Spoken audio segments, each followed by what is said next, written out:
अस्सलाम वालेकुम।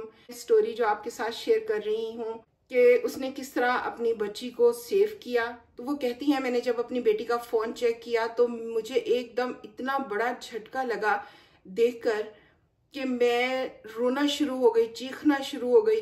और फिर मैंने अपने आप को कमरे में बंद कर लिया। कितने घंटों में रोती रही और अल्लाह से मदद की दुआएं मांगती रही। फ़ोन में ऐसा क्या था और मुझे अपनी बेटी पर शक क्यों गुजरा? वो इसलिए कि जब भी मैं अपनी बेटी के पास जाती थी, मेरी बेटी 14 साल की थी, और जब भी मैं अपनी बेटी के पास जाती थी तो वो मेरी प्रेजेंस को फील करती थी। इवन कि मुझे और मेरी छोटी बेटी को अवॉइड करने लग गई थी। उसकी इस अजीब बिहेवियर पे मुझे शक गुजरा।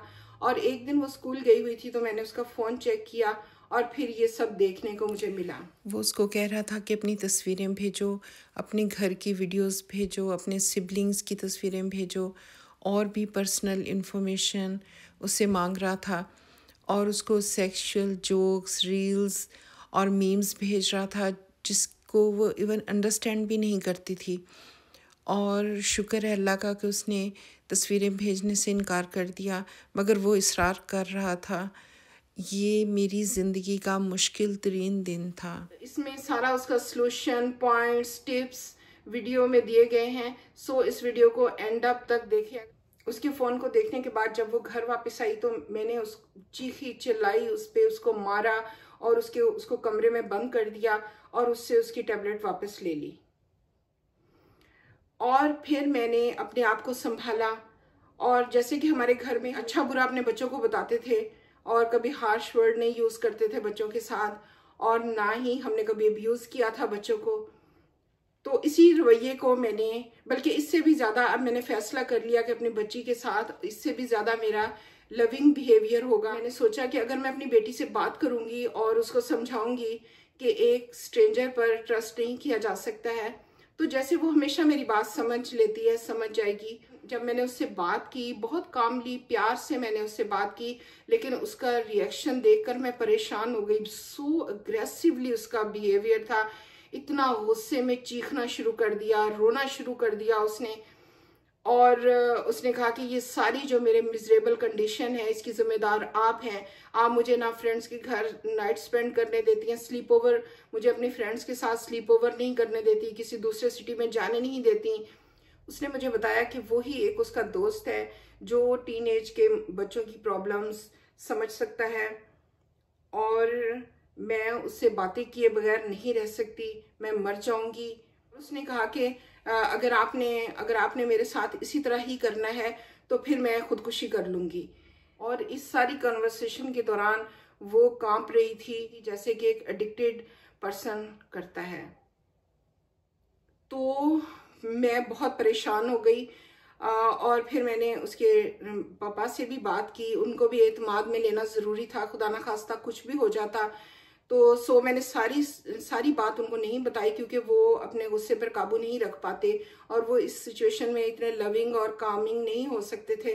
तो मैंने उनको कॉन्फिडेंस में लिया और कि कुछ भी हो सकता है, और घर में जितने भी शार्प चीज़ें थी वो मैंने छुपा दी कि खुदा ना खास्ता कुछ भी हो सकता है। मैंने और मेरे हस्बैंड ने ये फैसला किया कि हम एक ही पेज पर रहेंगे। इस हैरानकुन रिएक्शन के बाद मैंने इंटरनेट पे सर्च करना शुरू कर दिया। घंटों मैं सर्च करती और एक दो दिन के अंदर मैंने फुल प्लान तैयार कर लिया कि मुझे क्या करना है। तो मैंने डिसाइड किया कि हम उसको टैबलेट वापस कर देंगे। बिल्कुल भी मेरा दिल नहीं कर रहा था। और जो बड़ी बिग मिस्टेक मुझे हुई, जो बाद में मैंने रियलाइज़ की कि मुझे उसको टैबलेट वापस नहीं करना चाहिए था, पेरेंटिंग कंट्रोल के साथ देना चाहिए था। मगर मेरे हस्बैंड ने मुझे समझाया कि नहीं, किसी भी एडिक्शन में जो लोग होते हैं एट वंस उनसे वो चीज़ छुड़वानी होती है, तो आप टैबलेट उनसे वापस ले लो। तो मैं अपने बेटी के पास गई और मैंने उसको बताया कि मैंने और तुम्हारे पापा ने फैसला किया है कि हम आपसे टैबलेट वापस ले लेंगे।